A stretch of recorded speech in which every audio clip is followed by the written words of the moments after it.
தனுசு ராசிக்காரர்களுக்கெல்லாம் இந்த 4 கிரக பயிற்சி என்ன பலன்களை தரும்? ஸோ இப்போ தனுசு ராசிக்காரர்களுக்கு என்ன அப்படின்னா, இந்த 2ஆம் இடத்துல மகரத்தில் எல்லா கிரகங்களும் வருகிறது. இதுதான் இருக்கிறதுலே பெரிய விஷயம். நண்பர்களே, ஒன்று புரிந்து கொள்ளுங்கள். இந்த 2ஆம் இடம்னா என்ன அப்படின்னு பாருங்கள். 2ஆம் இடம்னா என்ன? தனஸ்தானம். தனஸ்தானத்தில் யார் யார் இருக்கா? 5 யோகாதிபதி செவ்வாய் உச்சம் பெற்றிருக்கிறார். 6 சுக்கிர பகவான் இருக்கிறார். 7 பாதகாதிபதி இருக்கார்.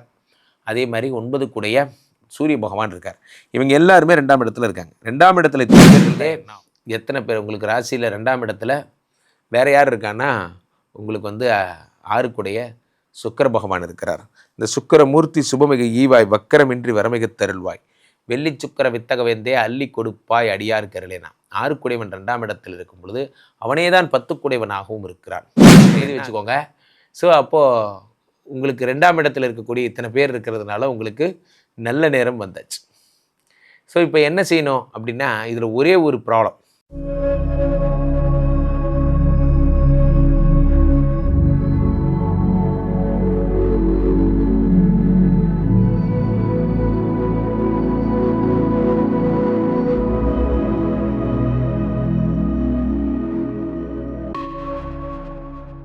உலகெங்கிலும் இருக்கும் ஆன்மீக பரிகார நேயர்கள் அனைவருக்கும் வணக்கம். நான் உங்கள் ராம்ஜி.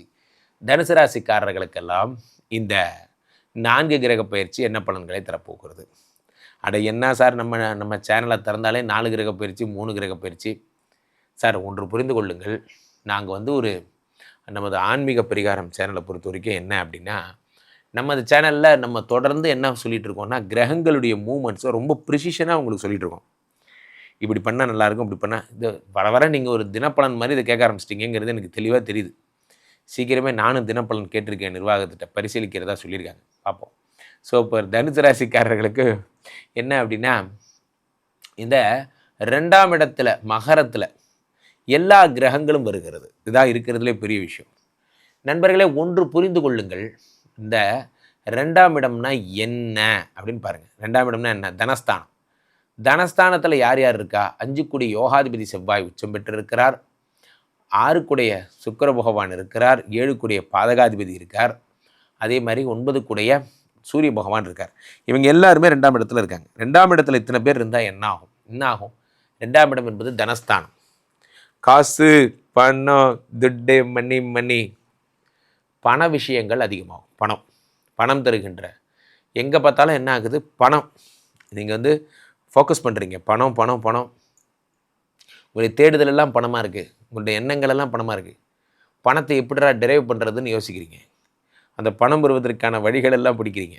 இதெல்லாம் நடக்குது. ஸோ அப்போது வாராக்கடன் வசூல் ஆகுது. முக்கியமாக சிவில் ஒர்க் பண்ணுறவங்க, பில்டிங் ஒர்க் பண்ணுறவங்க, யாரெல்லாம் வந்து அரசு பணிகளில் கான்ட்ராக்ட் பணிகள் எடுத்து பண்ணுறவங்க, இவங்களுக்கெல்லாம் ரொம்ப நல்ல காலங்க. உங்கள் வாழ்க்கையே மாறப்போகுது. செவ்வாய் பகவான் உச்சம் பெறும் பொழுது உங்கள் வாழ்க்கையே தலைகீழாக மாறுகிறது. அடுத்ததாக உங்களுக்கு வந்து அந்த செவ்வாய் பகவான் தருகின்ற பலனாக உங்களுக்கு பூமி லாபங்களை தொடர்ந்து இந்த லேஅவுட் போடுறது, ப்ளஸ் வந்து செவ்வாயுடைய அம்சங்களாகப்பட்ட ஆயுதங்கள், அதாவது டூல்ஸு, மெக்கானிசம்ஸ் இதெல்லாம் சப்ளை பண்ணுறது போன்ற விஷயங்கள் எல்லாம் உங்களுக்கு ரொம்ப நல்லா வரப்போகுது 2ஆம் இடத்துல இருக்கக்கூடிய செவ்வாய்னால். இதே செவ்வாய் தனாதிபதி யோகாதிபதி இல்லையா? தனாதிபதி வீட்டில் இருக்கும்போது யோகங்கள் வருகிறது. அடுத்ததாக இந்த செவ்வாய் பகவான் என்ன பண்ணுறாரு அப்படின்னு பார்த்தீங்கன்னா, கவர்மெண்ட்டில் மிக உயர்ந்த பதவிகளுக்கு உங்களுக்கு அழைத்து செல்கிறார். அதாவது அது எழுதணுங்கிற எண்ணத்தை உருவாக்குறார். குரூப் 4 எழுதிட்டு இருந்தேன் சார், இப்போ குரூப் 3, இப்போ வந்து நான் குரூப் 1 எழுதுகிற அளவுக்கு நான் நல்லா படிக்க ஆரம்பிச்சிட்டேன். இப்போ நான் அடுத்த எக்ஸாம் தான் எழுத போகிறேன்.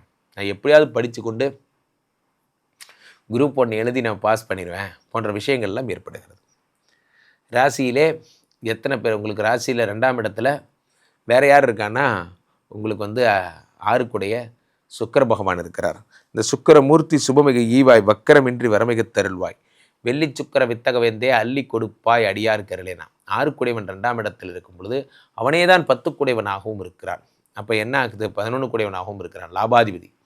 லாபாதிபதி தனாதிபதி வீட்டில் இருக்கும்போது இன்னும் மனைவியால் கிடைக்கக்கூடிய பணவரவுகள், அதே மாதிரி நண்பர்களால் கிடைக்கக்கூடிய பணவரவுகள் போன்றவை அதிகமாகிறது. 11 2ஆம் இடத்தில் இருக்கும் பொழுது என்ன ஆகும் அப்படின்னு பார்த்தீங்கன்னா, மாமனார் வழி சொத்துக்கள், மாமியார் வழி சொத்துக்கள் போன்றவை எல்லாம் வரும். அதே மாதிரி இந்த 2ஆம் இடம் என்பது தனஸ்தானம். தனஸ்தானத்தில் இத்தனை பேர் இருக்கும் பொழுது உங்களுக்கு புதிய அறிமுகங்கள், புதிய கொலாபரேஷன் போன்றவையெல்லாம் ஏற்படும். எல்லாமே நல்லா தான் போயிட்டுருக்கு. அடுத்ததாக 9 கூடைய தனுசு ராசிக்காரர்கள், அல்லது 9 கூடைய சூரிய பகவான் வேற தனுசு ராசிக்காரர்களுக்கு 2ஆம் இடத்தில் இருக்கும்போது அரசு சார்ந்த பதவிகள், அரசினால் கிடைக்கக்கூடிய ஆதாயங்கள் போன்றவையெல்லாம் அதிகமாகும். நண்பர்களே, ஒன்று புரிந்து கொள்ளுங்கள், உங்களுக்கு தனுசு ராசிக்காரர்களுக்கு நல்ல நேரம் வந்தாச்சு. நல்ல நேரம் வந்ததால தான் ஆன்மீக பரிகாரம் சேனலை பார்க்குறீங்க. நல்ல நேரம் வந்ததால தான் நீங்கள் ராம்ஜியை பார்க்குறீங்க. என்னை பார்த்தாலே உங்களுக்கு நல்ல நேரம். என்னோட ஃபோன் பண்ணால் உங்களுக்கு இன்னும் நல்ல நேரம். எழுதி வச்சுக்கோங்க. ஸோ அப்போது உங்களுக்கு 2ஆம் இடத்துல இருக்கக்கூடிய இத்தனை பேர் இருக்கிறதுனால உங்களுக்கு நல்ல நேரம் வந்தாச்சு. ஸோ இப்போ என்ன செய்யணும் அப்படின்னா, இதில் ஒரே ஒரு ப்ராப்ளம். அரே சைத்தான் யார்? 7, 10 கூடைய புத பகவான். இவன் தான் சைத்தான். இவன் என்ன பண்ணுறான்? இவனும் 2ஆம் இடத்துல வரான். எதெல்லாம் பிளெஸ்ஸிங்காக நீங்கள் கருதினீர்களோ, இப்படியே எதெல்லாம் பிளெஸ்ஸிங்காக கருதினீர்களோ அந்த பிளெஸ்ஸிங்கான பணமெல்லாம் வீட்டுக்கு வரணும்ல. இப்போ நிறைய பேர் வீட்டுக்கு என்ன பண்ணுறாங்க, பெரிய இந்த சாதாரண கட்டட பணிகள் செய்கிறவங்களாகட்டும், மற்ற பணிகள் செய்கிறவங்களாகட்டும், அவங்கெல்லாம் என்ன பண்ணுறாங்க, அவங்கெல்லாம் இப்போ நல்லா சம்பாதிப்பாங்க. ஒரு நாளைக்கு 500 ரூபாய் 1000 ரூபாய் சம்பாதிப்பாங்க. அந்த 500 ரூபாயில் எத்தனை ரூபாய் வீட்டுக்கு வந்ததுன்னு நினைக்கிறீங்க? இந்த 500 ரூபாயில் ஒரு 150 ரூபாய் 200 ரூபாய் வீட்டுக்கு வந்தால் பெரிய விஷயம். மீதி 300 ரூபாய் தீர்த்த வாரிக்கு போயிடுது. ஏன் தீர்த்த வாரிக்கு போயிடுது? ஏனென்றால் போகம். அங்கே தான் சைத்தான். அந்த சைத்தான் என்ன பண்ணுறான், கூடவே கையில் இருக்கிற காசு என்ன பண்ணிடுறான், போகத்துக்கு செலவு பண்ணிடுறான்.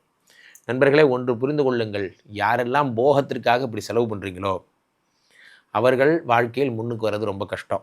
முதல்ல தனி மனித ஒழுக்கம், முதல்ல தனி மனித என்னுடைய தேவைகளை சுருக்கிக்கிட்டால் தான் குடும்பத்தை பற்றி கவலைப்படுறதுக்கு ஒரு தகுதியே நமக்கு வருது. என்னை பற்றி மட்டுமே யோசிச்சுக்கிட்டு எனக்குரியது மட்டுமே வாங்கிட்டு இருந்தால் அது பேர் லைஃப் கிடையாது, அதுக்கு பேர் குடும்பமும் கிடையாது.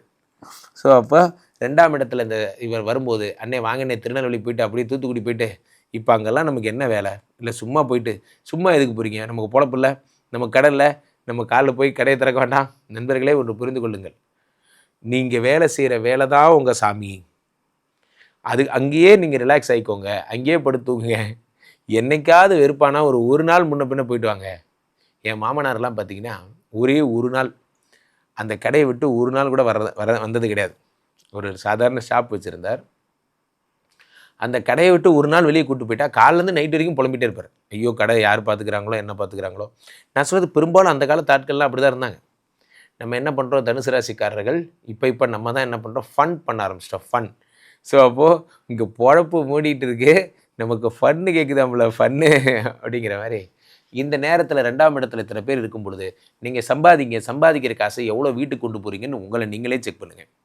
அதுக்குள்ளே நமக்கு தேவையில்லாத தண்ட செலவு எவ்வளோ வருது, எவ்வளோ நம்ம இதுக்காக நம்மளுடைய சுகங்களுக்காக செலவு பண்ணுறோம் அப்படின்னு யோசிங்க. சுகங்களை குறைத்து கொள்ளுங்கள். வாழ்க்கையில் சிக்கனம் என்பது இஸ் நத்திங். வாட் இஸ் சிக்கனம்? சிக்கனம் இஸ் நத்திங் பட் சுகங்களை குறைத்து கொள்ளுதல். எஸ் ஃபார் சிக்கனம், எஸ் ஃபார் சுகம். அப்போ சிக்கன சுகங்களை குறைத்து கொள்பவர்கள் சிக்கனத்தை கைக்கொள்ள தகுதியானவர்களாக இருக்கிறார்கள். அப்போது 2ஆம் இடத்தில் இருக்கக்கூடிய இந்த யார் உங்களுக்குரிய இந்த இவர் புதன் உங்களுடைய தனப்பிராப்தியை கெடுப்பதற்காகவும் போகத்தை உண்டாக்குபவராகவும் இருக்கிறார். இதில் மட்டும் நீங்கள் ரொம்ப ஜாக்கிரதையாக இருக்கணும். ஆக தனுசு ராசிக்காரர்களுக்கு வாழ்க்கையில் கிடைக்கக்கூடிய அத்தனை பலன்களுமே மிக சிறப்பாக கிடைக்கும். இந்த 4 கிரக பயிற்சி உங்களுக்கு நிறைய நல்வாழ்க்கையை தரும். ஒரே விஷயம், எண்ணங்களை நிலைநிறுத்துங்கள். தேவையில்லாமல் தூத்துக்குடி பயணம், ஊட்டி பயணம், ஏற்காடு பயணம், ஒரு மண்ணாங்கட்டி பயணமும் வேணாம். பொழப்பு முக்கியம். கடை திறந்திருக்கு, கடை போய் பார்க்கணும். அதை மட்டும் மனசில் வச்சுக்கோங்க. இங்கே ஸ்தாபிதம் செய்யப்படுகிறார் விஷ்ணுமாயா. அது தமிழ்நாட்டில் இங்கே போரூர் கார்டன் ஃபெஸ்டிவலில் ஸ்ரீமடத்தில் மட்டும்தான் இருக்கிறது. வேற எங்கேயும் இவருக்கு ஆலயங்கள் கிடையாது. நம்மளுடைய வேலை இல்லை, குழந்தை இல்லை, நமக்குடைய எதிர்காலம் கேள்விக்குறியாக இருக்குது, கள்ளத்தொடர்பு, ஏமாற்றம், துரோகம் போன்ற பிரச்சனைகளுக்காக ஸ்பெசிஃபிக்காக பண்ணுற ஒரு ஹோமம். இந்த ஹோமம் 48 நாள் தினமும் பண்ணுறோம். இப்போ நீங்கள் புக் பண்ணுறீங்கன்னா இன்னிலேருந்து 48 நாள் இந்த ஹோமம் பண்ணி உங்களுக்கு அந்த பிரச்சனைகளை சேலஞ்சிங்காக சரி பண்ணி தரோம். ஸோ விஷ்ணுமாயா சாத்தனுடைய ஆலயத்திற்கு நீங்கள் வாருங்கள், இந்த ஸ்ரீமடத்திற்கு வாருங்கள், இந்த ஹோமத்தில் கலந்து கொள்ளுங்கள். இதை பற்றி தரவுகள் கீழே போயிட்டு இருக்க நம்பரை கேட்டு தெரிஞ்சு புக் பண்ணிக்கிட்டு இந்த ஹோமத்தில் நீங்களும் பங்கெடுக்கலாம்.